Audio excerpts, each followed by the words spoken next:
I thought I could handle it. I told him to go. I said I was fine. But when I heard the sounds coming from her room, low rhythmic, unmistakable, I couldn't stay in bed. I got up, walked down the hall, and opened the door.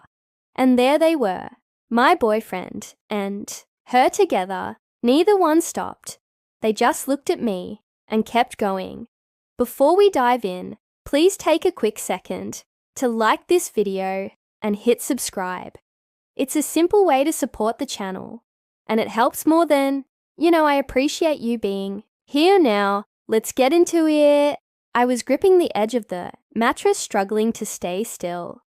As he moved behind me with focused rhythm, my hands clenched the sheets, heat building. Fast, each breath came louder than the last, ragged, impossible to hold back. His grip at my sides tightened, keeping me steady as I tipped further out of control. A sound escaped, sharp, sudden, too loud to ignore. I barely recognized it. Then he shifted me onto my back, holding my wrist gently above my head as he kept moving. The bed rocked beneath us. I tried to breathe through it to stay present, but everything dissolved around me. My fingers reached for something to hold. The wall behind us tapped in rhythm, pressed my lips together, but another sound broke free, raw and unfiltered. When he finally dropped beside me, I lay still, heart pounding, skin, damp chest, rising hard and fast. He let out a quiet laugh, brushing his lips against my shoulder. Aunt Jen definitely heard that. My stomach sank. I sat up quickly. The blanket twisted around my legs, eyes locked on the dark hallway outside our door. I had completely forgotten she was her. I was the one who told her to stay with us after the divorce, that she shouldn't be alone. I knew she'd been struggling. She hadn't been with anyone since it ended. Not because she didn't want to, she just didn't know how to begin again. And now she'd heard all of that, the sounds, the movement, the way I let everything go. It wasn't just awkward, it felt cruel. I stayed there, frozen, pulse still racing for all the wrong reasons. How was I supposed to face her in the morning? The next morning, I stayed in bed, no longer than I should have, scrolling aimlessly, trying to pretend everything felt normal. It didn't. My voice from last night kept playing in my head, louder than it ever should have been, and I couldn't stop wondering what Aunt Jen had heard. Eventually, I made my way to the kitchen. She was already at the table, sipping her coffee. Calm as ever, her phone was in one hand, a spoon in the other, like nothing was different. Morning, I said. Morning. I opened the fridge and grabbed the orange juice, avoiding eye contact, pretending I was hungrier than I was. Then she said, You two had a lot of fun last night, huh? I paused, bottle in hand. Yeah, we were a bit loud, I guess. She smiled a bit, honey. I think even then, Abe's heard. I shut the fridge, blinking hard. He must be pretty talented, she added. You sounded like you were having the time of your life. I didn't respond. You're lucky, she continued. It's been a long time since I've had that kind of night. She took another sip, then glanced up at me. If he ever gets bored, feel free to send him my way for a night. I laughed because I thought I was supposed to, but she didn't. She just looked at me, and suddenly it didn't feel like a joke. The day moved on, like nothing had happened, but the weight of Aunt Jen's words never left me. Every time I passed her door, I wondered if she remembered saying it or if she meant it at all. That night we were in bed again, just talking. No touching, no teasing, just the soft hum of the room around us and the heat of his arm resting against mine. Under the blanket, he glanced over. So how was this morning? I hesitated. Weird. She brought it up. She said something and nodded. She said we sounded like we were having fun. He smirked. We weren't. Ignored that. Then she said, You must be really good. He raised an eyebrow. Oh yeah. And then she said, If you ever get bored, I should send you her way for a night. He blinked, surprised. Wait. What, that's what she said. A pause. Then he let out a quiet laugh. Well, she's not wrong. I turned to face him. You thinks she's attractive. I mean, yeah, he admitted. She's beautiful, just older. I stared at the ceiling. She hasn't been with anyone since the divorce. I think she's lonelier. Then she lets on. He didn't say anything. I exhaled slowly. Would you ever do? It turned his head. You're serious? I don't know, I keep thinking about it. She said it so casually, and then just stared at me like she meant it. He looked at me a little longer. This time you'd actually be okay with that. Hesitated, not completely, but I'm not against it either. The room went quiet, again. Then he sat up. I looked at him. What are you doing? He glanced toward the door. You said you're not against it. Hesitated right now. He nodded once. Essed your mind. I didn't answer. He kissed me, softly, just once, then stood pulling the blanket off his legs. She's probably still awake. He turned to the door. Wait, I said. You're actually going. He looked back. Only if you let me. I didn't say a word, and then he walked out. The door clicked shut, and I was alone. The room still held traces of him. Warm air. A faint smell I couldn't name, something that made the quiet feel heavier. I lay there with the blanket pulled to my chest. Every inch of me too.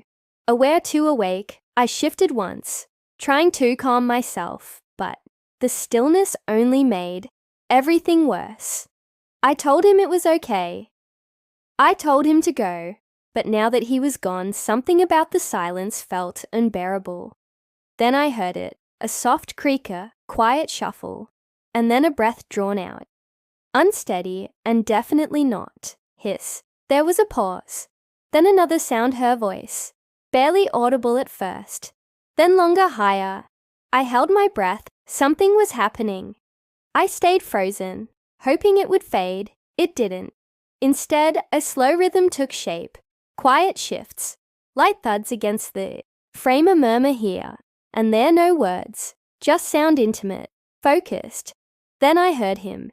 His tone was low, steady, measured. And that was all. It took my hand, drifted down, more instinct than decision, pressing firmly over the warmth, already gathering beneath the fabric. The response was immediate.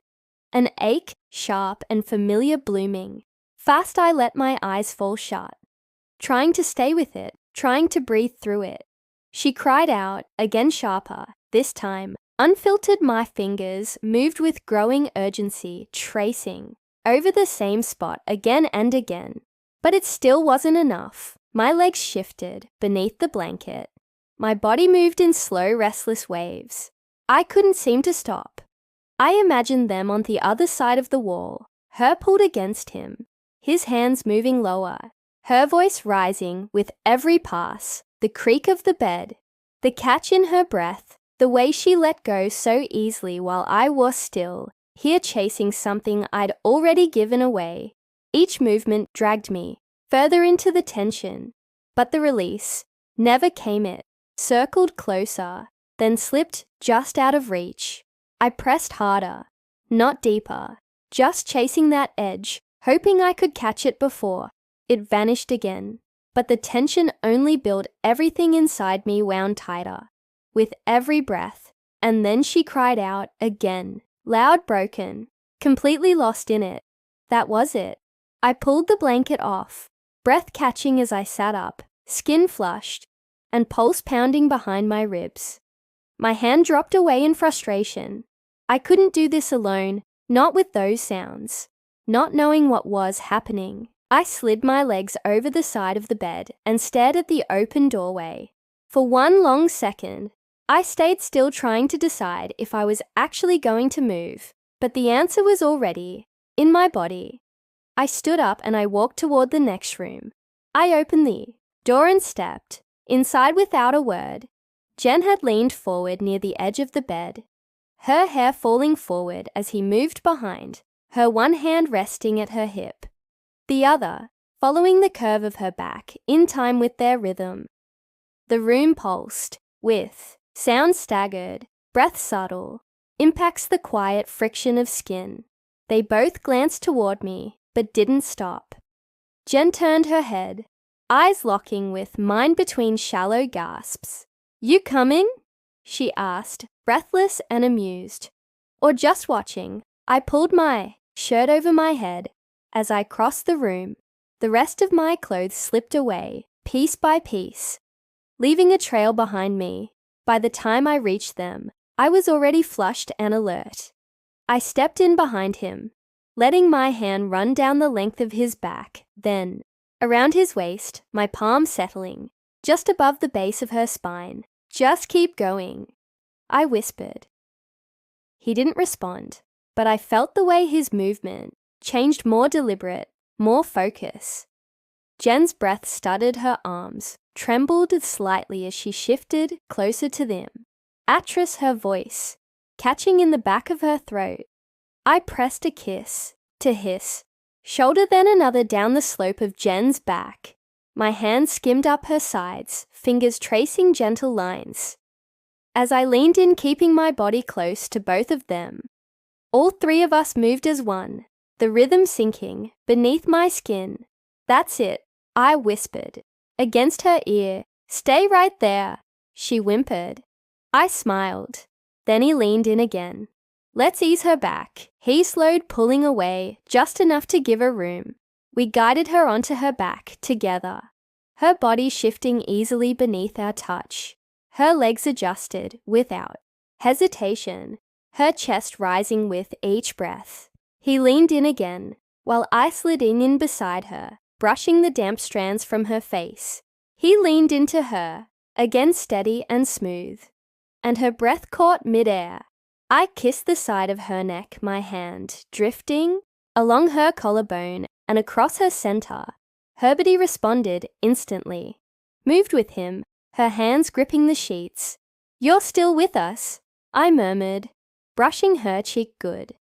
She turned toward me, lips parted, eyes low and glassy. I kissed the edge of her jaw, while he picked up pace. Beside him, one of my hands stayed at her waist, steadying her, while the rest of her moved freely between us. He eased away. Gently we shifted her, again guiding her onto her side. I moved in behind her, my arm slipping beneath her waist wrapping. Her clothes he adjusted, lifting one of her legs carefully before resuming his, motion syncing again with hers. She gasped the second their bodies reconnected. I kept one arm around her, middle my other hand, supporting her, thigh her back, pressed into me, breath growing shorter. With every movement, her voice rose in broken pieces, scattered and urgent. "She's trembling," he said, watching her carefully. "Stay with her," I whispered. His motion deepened, not faster, but more certain, and her fingers skirled tight in the sheets. Her sounds grew sharper, her chest lifting off-thebed in quick, uneven pulses. I held her tighter, grounding her. As the tension wound tighter around us, all her whole body tightened, then stilled her legs. Tensed, her breath vanished, and then the sound came open and raw, as she collapsed fully into me, every part of her body shaking as the tension finally snapped. I felt her go quiet, her body melting into the space between us. I held her one arm, tucked around her ribs, my face near her, as she struggled to catch her breath. Watching her come apart, like that held between both of us, hit harder than I'd expected. He slowed behind her, lifting himself with care. We stayed close, the three of us tangled in heat and silence, the weight of the moment still thick in the air. I brushed the hair from Jen's face and kissed her softly, just above her cheek. She turned toward me slowly, eyes low, and glazed her smile barely. "There. If you two ever need a third," she whispered, "I think I'm available." And that's where we left it. Most men wouldn't even consider it. He didn't just consider it, he followed through. So tell me honestly, if your girl asked you to do the same, would you go to that room, or would you walk away? Drop your answer in the comments. I'll be reading before you leave. Don't forget to like, subscribe, and turn on notifications by clicking the bell icon so you never miss the next one. Thanks for watching. See you soon.